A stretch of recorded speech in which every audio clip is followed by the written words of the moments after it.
Let's share love, happiness, and a good recipe. Happy cooking, everyone! For today's recipe, we are going to make gisadong ampalaya. Sa screen nyo po, ating pasadahan ng mga sangkap.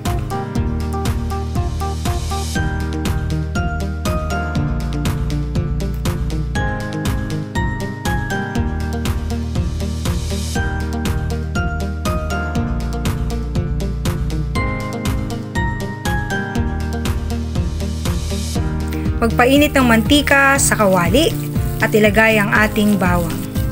Gisahin hanggang sa mamula-mula ito. Pagkatapos, lagyan natin ng sibuyas, patuloy ang halo upang hindi masunog. Siyempre, isunod natin ang sliced tomato, isama natin siya sa gisa. Siguraduhin luto ang ating kamatis, ligisin po natin siya hanggang sa maduro.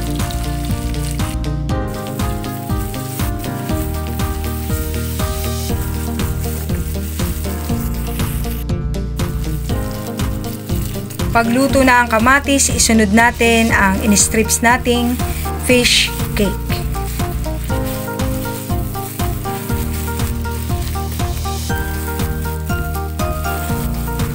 Timplahan natin ng paminta. Pagkatapos, lagyan ng Knorr cubes.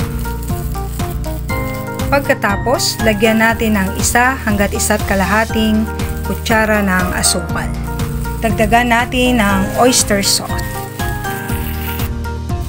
Haluin ng bahagya upang ma-incorporate ang ingredients sa ating fish cake. Probably po most of you nagtataka bakit ako lagi naghahalo ng asukal. Hindi po matamis ang aking luto. Binabalanse ko lamang ang lasa ng ating lutuin.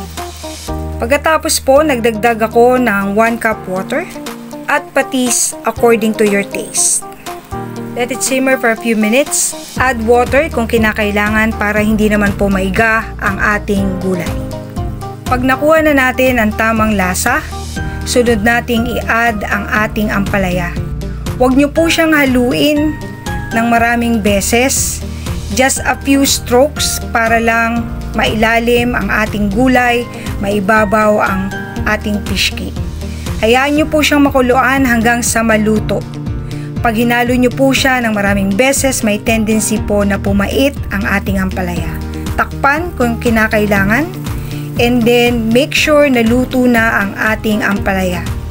Pagkaluto, syempre, babatihin natin ang itlog at ihahalo natin siya sa ating ampalaya mixture hanggang sa maluto ang itlog. Inuulit ko po, huwag haluin ng maraming beses para hindi pumait ang ating ampalaya.